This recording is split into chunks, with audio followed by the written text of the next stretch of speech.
Ricky Starks, head of AEW. There's the pose. Yeah, got to do the Ricky Starks pose. I guess the only thing we can't really do right now is call you Stroke Daddy still. I would love to, right. But I guess you know what? I'm going to bring it back. I'm going to figure out a way to, manifest that into a physical form. And, it's people really do enjoy the nickname. So who am I to deny people of joy or some type of, laughter? As Excalibur likes to say, you got to give the people what they want. Yeah, that's exactly. That's what we're going to do. Now, it's really funny as we talk ahead of AEW in Indianapolis, Indiana Farmers Coliseum tonight. I saw a video on YouTube, and I remember watching this when it happened 9 years ago. The YouTube video is labeled "Ryback puts an arena worker through a table," and that was one Ricky Starks, a much younger Ricky Starks. What's really funny is that was about the same time, 8-9 years ago, I guess, that I actually got to interview Ryback. I was still at radio here in Indianapolis at the time, and he came by the station and did the interview with him. And now here we are all these years later, and you are the number one contender for the AEW World Championship and doing the whole national television thing too. It's what a full circle, huh? A lot of people tell me I don't look that much different from what I did 8 years ago in that segment. So, what's the secret, man? I mean, I know you're still young, and you haven't. The looks is still the same. The secret is just really just letting it roll off your shoulders. I think it's really cool to, when you put it in perspective like that, to be sitting here and having this interview in Indianapolis, of all places, where that segment took place in Laredo, Texas. And I'm also the AEW number one contender.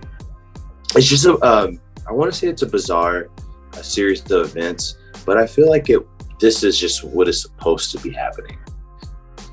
As opposed to, wow, this crazy circumstances all just came together at the same time. No, I really think this is what was supposed to happen, what it was meant to happen. Man, you really kind of blown my mind with giving me that factoid there about that segment. I do remember it. It's just I didn't realize it was that long ago. I've heard you talk about manifesting before, how you think something, you almost will something into being. I don't know how would you put that when it comes to your pro wrestling career? I think it's a matter of, because I tell the story of how I had this vision of my first match with Cody and how I came out and I was able to cut this promo and things like that, and I was able to manifest that live on TV. To me, it's a matter of just putting my energy and my thoughts and trying to line up and be in sync with, as they call it, vibrational frequency. And so once you match up with your vibrational frequency, that's when things really start to come into play. And so when it comes to wrestling, that's really all I've had as my toolbox. I don't really politic. I don't think I'm good at politicking. I can't really BS anybody. That's the issue. So my thing is just, if I can think it and will it into existence, I'll be okay. I will be perfectly fine. And that's kind of how I've managed my whole career, through the NWA, through AEW, things like that. So I'm a big believer in manifestation, even outside of wrestling, even outside of the things I want to do in wrestling.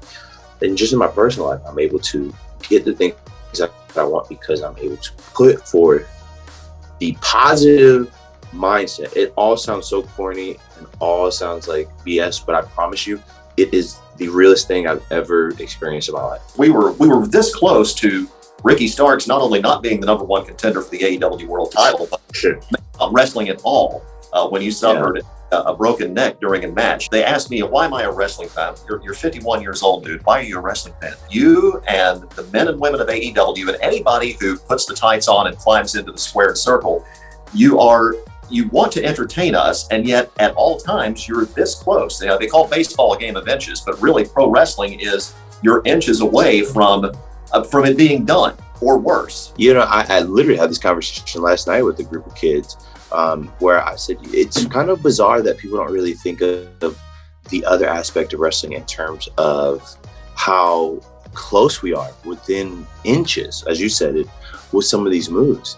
And also, we're just doing these moves out there with no practice. So the injury myself, for those who don't know, I had a neck injury, very close to just losing it all, and still finished the match, no less. But having that perspective and having that feeling of like being that close really does kind of weigh in on a lot of things. And it did change my view. And I think I'm still like, you know, managing it as best as I can mentally, because I've only done wrestling my entire life. I only watched wrestling. I didn't do any sports or anything like that. I've only loved wrestling. So to have that almost taken away is the scariest thing I've ever experienced. And I don't wish that on anyone, nor do I wish to go through that again. But I appreciate that you can acknowledge how, you know, dangerous this is beyond just the raw, you know, tonight we're in here, we're gonna blah, blah. Beyond that, there's more to it that I don't think a lot of people really understand. But you know what? I kind of compare it to how trapeze artists. I think people watch that in amazement and there's beauty in it. And I don't really think they understand, like, hey, if this person slips, that's kind of it for them. Native of New Orleans, as most people know. I know you don't live there anymore, but New Orleans, I mean, that's a rich pro wrestling heritage. I mean, you go back in the day, and I remember if anybody gets a chance to get Jim Ross's book, where he talks about Jim Ross, the great play announcer, and he talks about that golden era of Mid-South wrestling where it was dominating New Orleans, and it was they were selling all kinds out the Superdome. It was dude. Yeah, wrestling was selling out the Superdome. Yes, I mean to sell that place out with Junkyard Dog and Fabulous Freebirds and Bill Watts back in the day. I mean to come from that, and I know you came after that era, but you got to be cognizant, I would imagine, of that heritage from your town. By far. The funny thing is, I had went to a WrestleMania there. Not so long ago, the one where Undertaker wrestles John Cena. Mm-hmm. And I remember going into the Superdome and being like, wow, this would be great to wrestle in. This would be great to, you know, come out in the Superdome, the same Superdome that Junkyard Dog was beloved in, the same Superdome that was packing out to the roof. I would love to have that type of experience. Thankfully, I had something similar where AEW came to New Orleans not so long ago. Yeah. And it was actually 8 minutes from my childhood home, no less. And that wasn't any type of embellishment there. I do really mean it was literally 8 minutes. So it's cool to have that venue and then go to the Superdome and watch the WrestleMania. And then for my first ever live wrestling event, I went to a SmackDown that was at the Smoothie Center, Smoothie King Center back in 2001. So just hitting all three of those venues in New Orleans is like, it's really cool. It's amazing to have.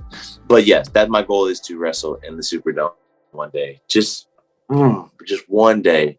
And who knows? I'll have my picture. You know, they have the pictures up in the walls, in the halls for some of the celebrities.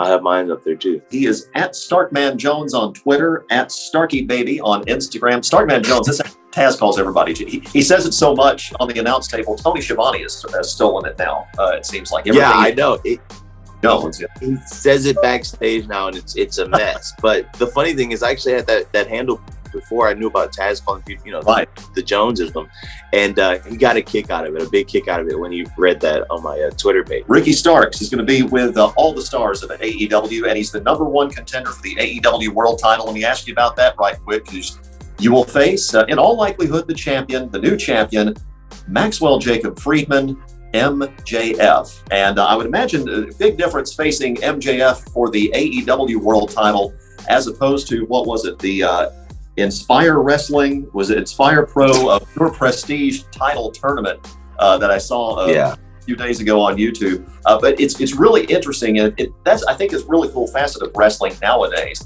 is seeing guys who came up together on the independent circuit, wrestled each other, because we saw this in a previous generation with guys like Bryan Danielson, Jon Moxley, and them, you know, ascending to the top of wrestling over the past decade. And now we're seeing that with guys like you, MJF, Orange Cassidy, and the stars of AEW. It's very cool to see the growth. I think when people watch that, and then me and Max we'll have our match at Winners Coming December 14th. So I'm looking forward to that. This is probably the biggest matchup that I've had to date here, side by side with my Sting match. But this is a really big opportunity for me in my singles run, in terms of having a shot at the AEW championship. And I really do feel that this is long overdue. I do feel that I am more than equipped and prepared for it. And the cool thing is that I have wrestled Max already before. And so obviously that was years ago. Now me and him are at two different places in our careers, two different places personally, a little bit more mature. I would hope so. I can speak for me, not so much for him. But this is a very cool moment for me. And I think this is a moment to solidify. I'm not saying that I come on TV and I whine and I complain, but what I do come on TV and I say in these promos is that I'm making a point. And the point is, I have done more than my fair share of the hard work. Not saying that just because you do hard work that you are deserving of everything, but what I am saying is if you put in the hard work, you are more than qualified yourself to tell people, hey, this is what I'm worth, this is what I should get, and this is the work that I put in to get to that point, to say, hey, this is what I want. And so I don't think that's going to be any different for me at Winners Coming. Obviously tonight, I'm excited to see what Max has to say. I think people are interested to see what I have to say as well. And I think that right there is the intrigue that people are most looking forward to. But I would tell you this, everyone thinks that Max can gobble up people on the microphone, but I think he's met his match when it comes to me. I am looking forward to the promo battle, which in all likelihood starts tonight, because this is the first time we'll hear. Yeah, since he won the title from Jon Moxley. Yeah. AEW Dynamite tonight at Indiana Farmers Coliseum. The show itself starts at 7, the TV broadcast starts at 8, but really looking forward to the show and looking forward to seeing in person absolute Ricky Starks.